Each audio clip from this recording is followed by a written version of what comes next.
Hello, people. How are you all? I hope you all are doing good. As you all know, the channel name is NAV Talks. So please watch entire video without skipping. If you like the video, please press on the click button. Inform about this channel to your known friends so that they'll also gain some knowledge about anesthesia. In previous class, we saw the procedure of general anesthesia and how it's performed.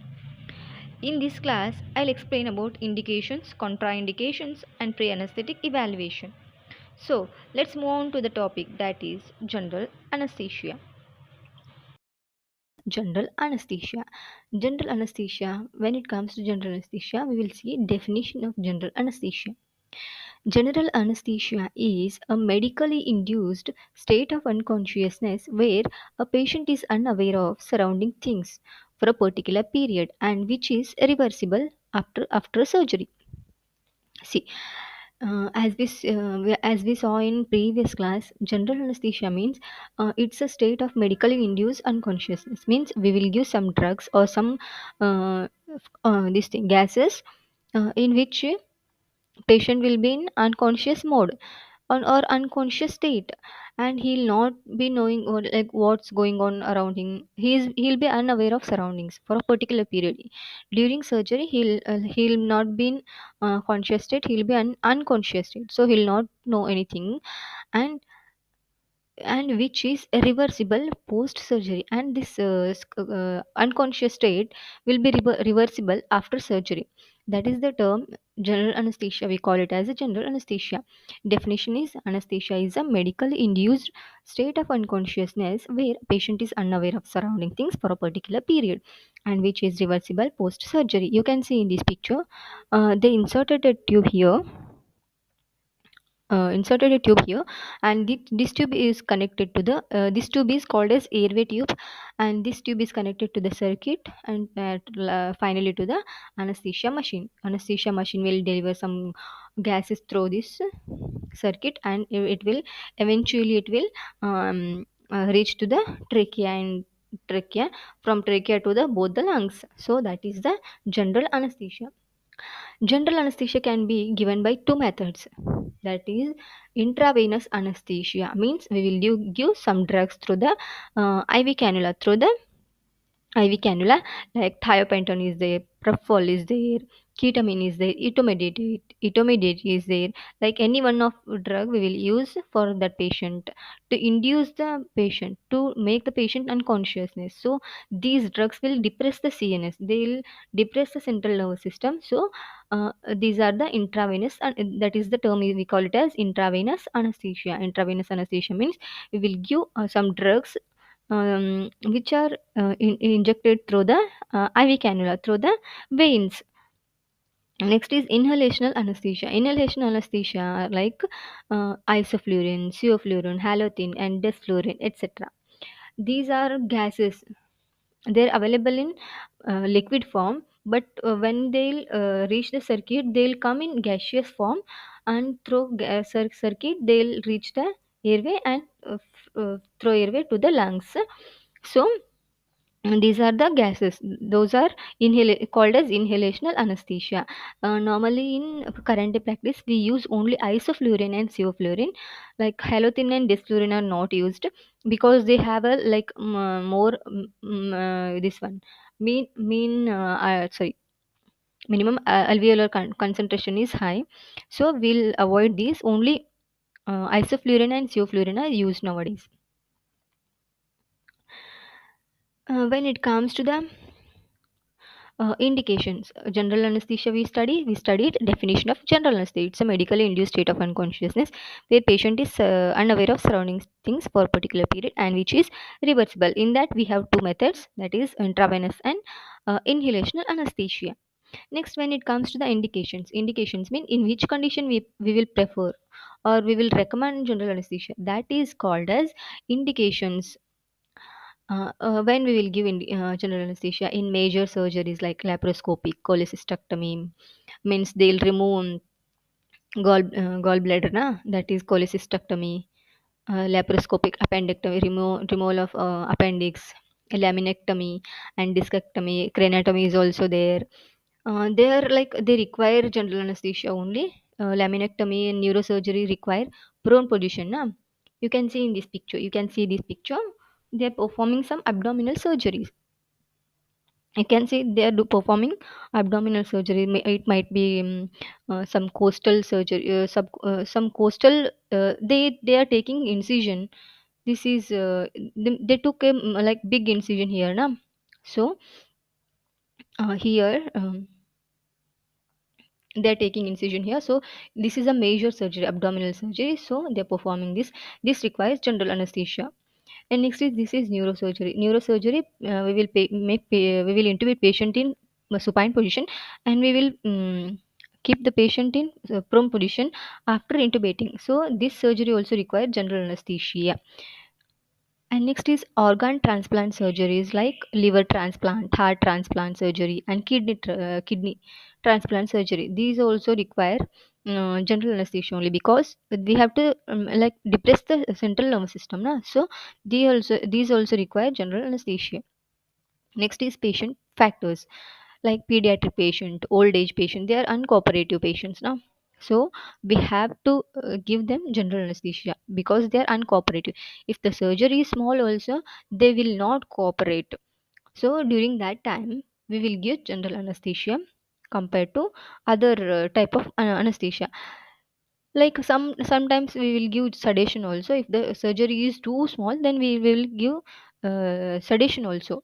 That also comes in anesthesia only, because it will also those inducing drugs will depress the central nervous system. So these are the indication in laparoscopic surgery, cholecystectomy surgery, appendectomy, laminectomy, discectomy, craniotomy surgeries and all, and transplant surgeries like liver transplant, heart transplant, kidney transplant. And when the patient is uncooperative, that time also we will use, we will give, we will prefer, we will recommend general anesthesia compared to other types. Next, when it comes to the contraindications mean in which condition we will avoid general anesthesia. In which condition we will not prefer general anesthesia. They are called as contraindication. That term is called as contraindications. So, in malignant hyperthermia, what happens if the patient is already having malignant hyperthermia? Like he is very susceptible to the um, like he is very susceptible, malignant hyperthermia susceptibility patient. If we give some anesthetic drugs, so already anesthetic drugs like they'll increase the body temperature. So if we give if the patient is having malignant hyperthermia, if we give anesthetic drugs, what will happen?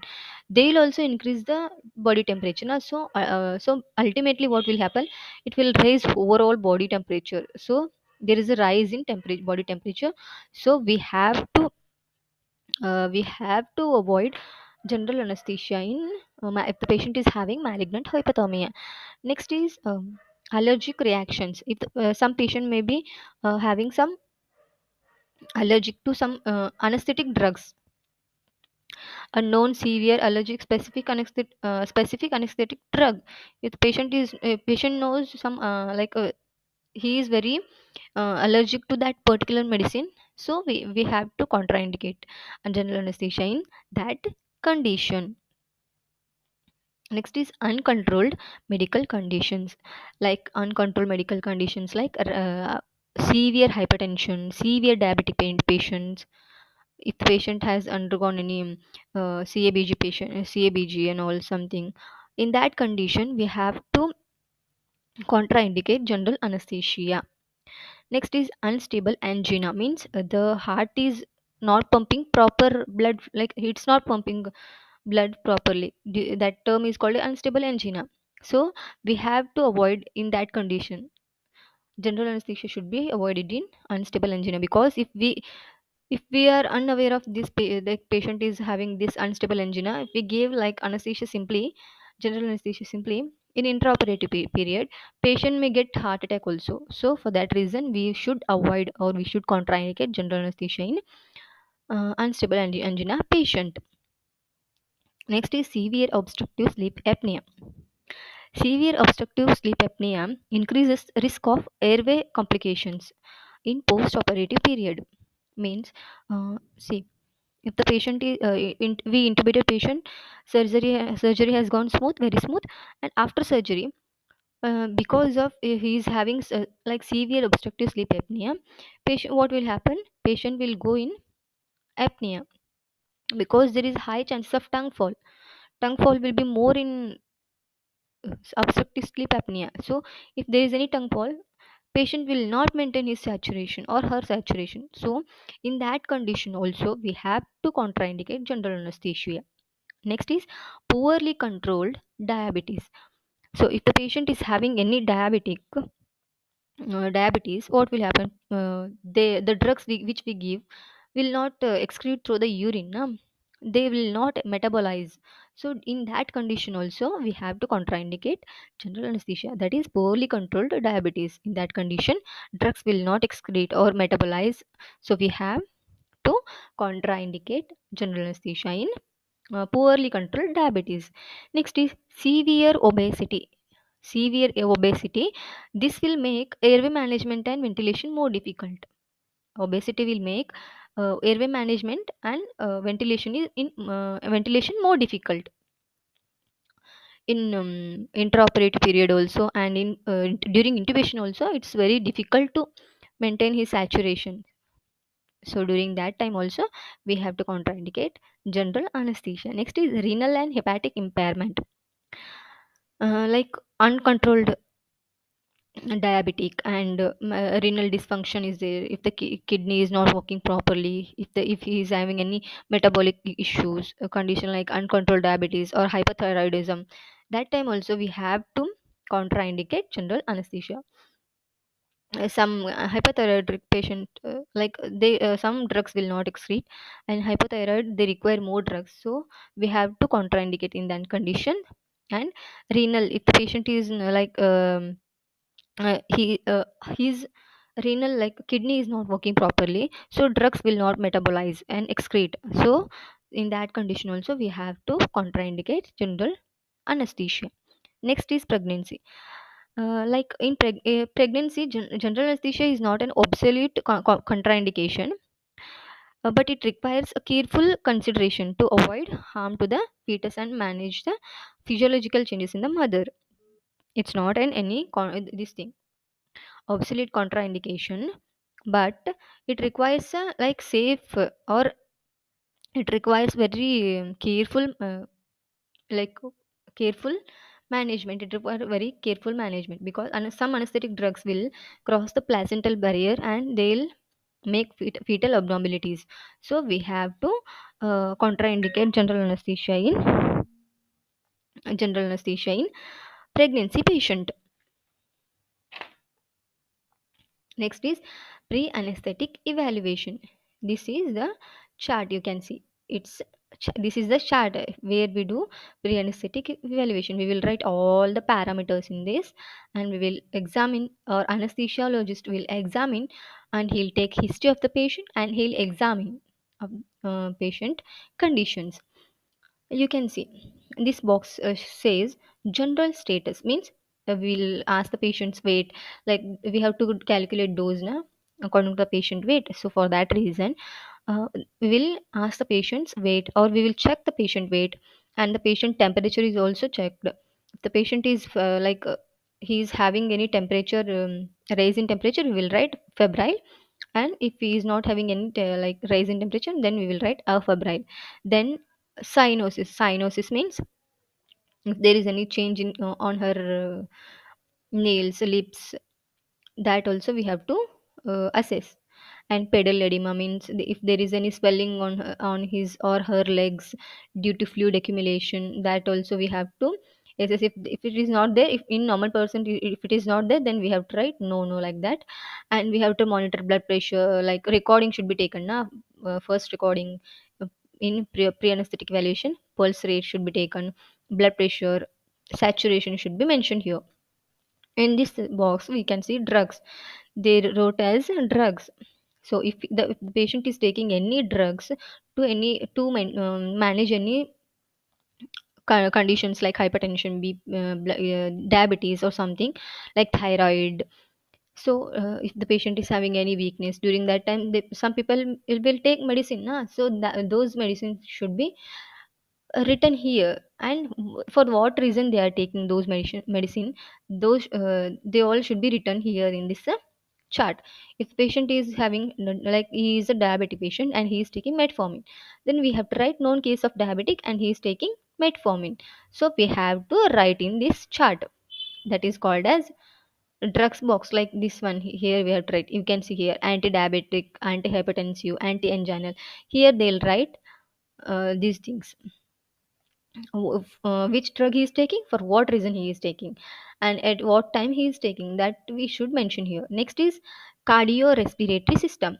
Cardiorespiratory system, this side is respiratory system and this is cardiovascular system. You can see here, if patient is having any difficulty in breathing, and we have to mention here, dyspnea means difficulty breathing, we have to mention here. If patient is having any cough or what, that we have to mention. Asthma, if the patient is asthmatic, then we have to mention here. And then we have to auscultate, like all the airways, four sides will check na. So if there is all the this thing breath sounds are equal, then we have to write bilateral airway entry is equal in all the sides, we have to write here. Next is heart sound, whether the how many heart sounds heard, S1 S2 heard na. Normally all the patient, in auscultative method only S1 S2 will be heard. So S1 S2 heard, first and second heart sounds heard, we have to write here. And here central nervous system, if the patient is conscious or unconscious, we have to write, or he is obeying, he is oriented or what, we have to write here. And this is GIT, gastrointestinal tract, is good or what, liver, spleen. If it is normal, then we have to write within normal limits. Next, when it comes to the next box, that is musculoskeletal system. Musculoskeletal system, in this we will assess airway management things, from mandible to the trachea. See, we can see in this picture. In this picture, they written teeth. So if the teeth is like all the teeth are good or what, whether any, is there any way missing teeth, or if there any teeth is about to fall or what, that we have to mention here. If it in normal patient, if it is good, then we have to mention it has intact, the all the thing is intact. If there is any missing molar teeth, then we have to write missing molar teeth, like that we have to mention here. Teeth, if it is normal, then we have to write intact. Next is jaw movement, that means mandible movement is good or not, because during intubation we will protrude the mouth now.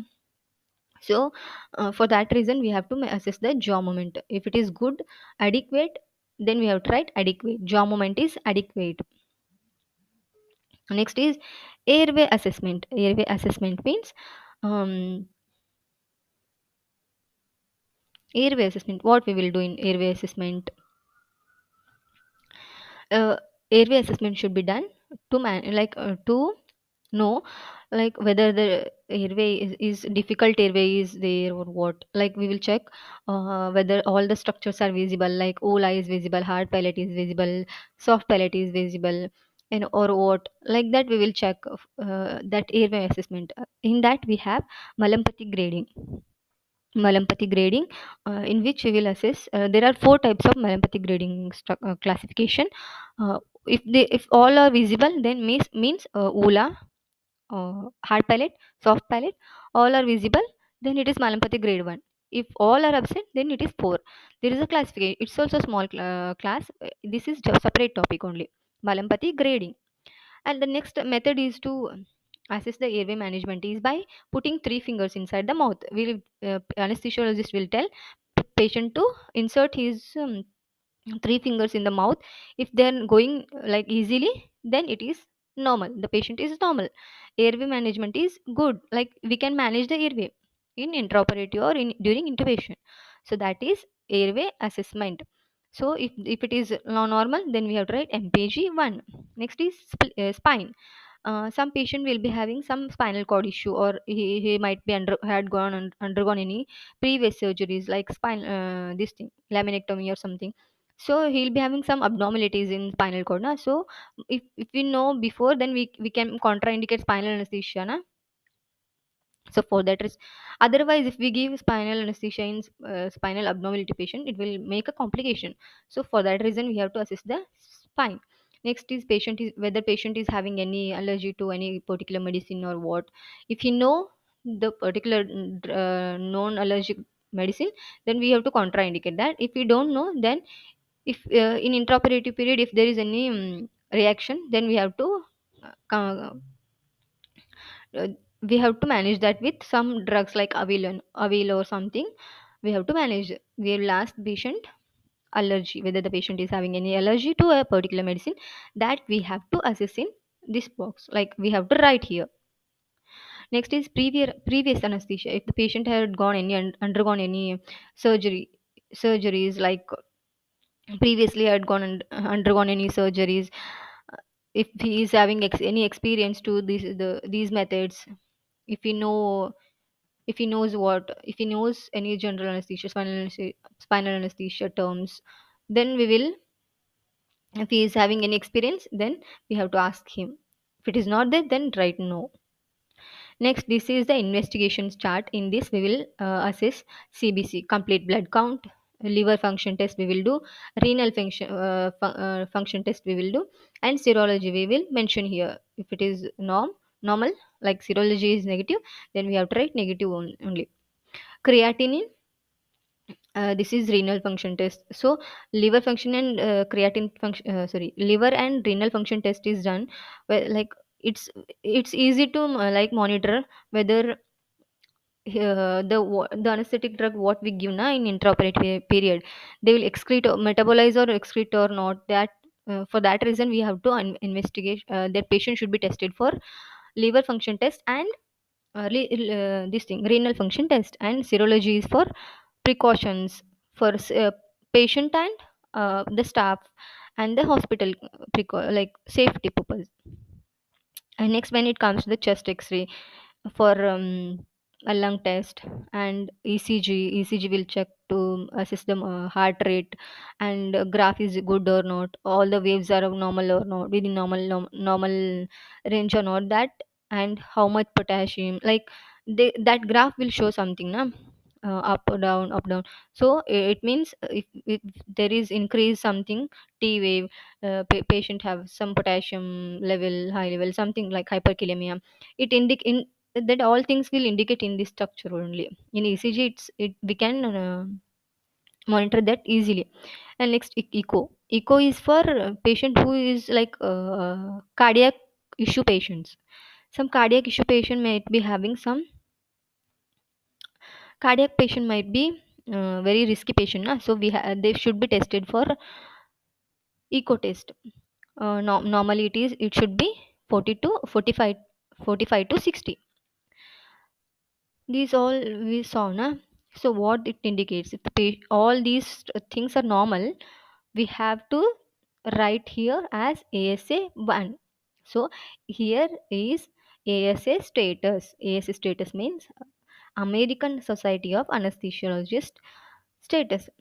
So if the patient is normal, all the things, all these parameters are normal, then we have to mention here 1. ASA is 1. If there is any complications here, if patient is having hypertensive patient, if he is hypertensive or diabetic patients, we have to write 2.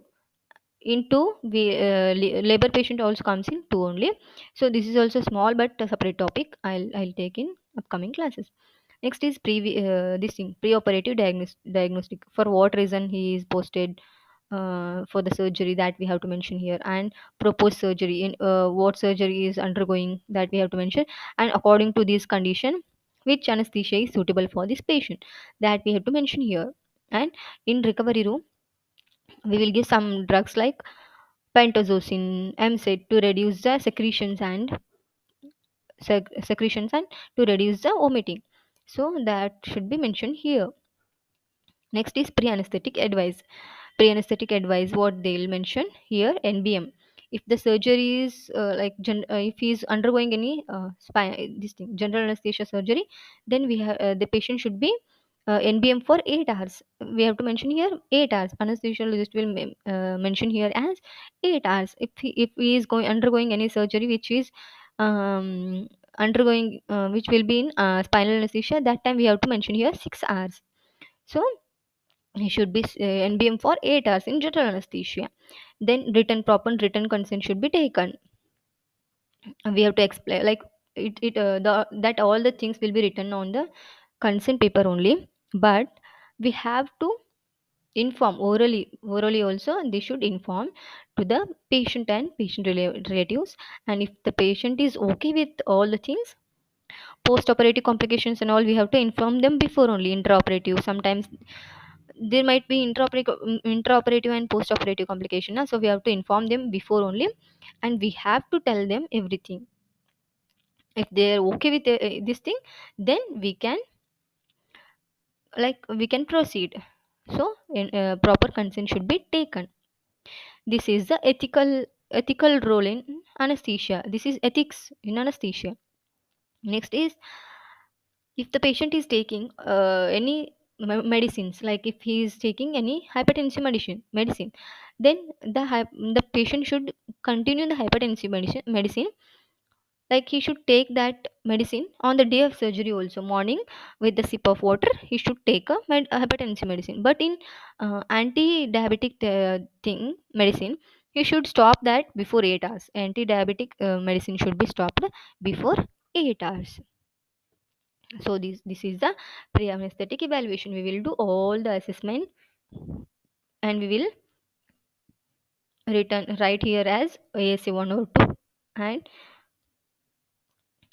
we will write here which anesthesia is suitable, and pre-anesthetic advice like NBM status and consent, and drugs to be continued or not continued. We have to mention here.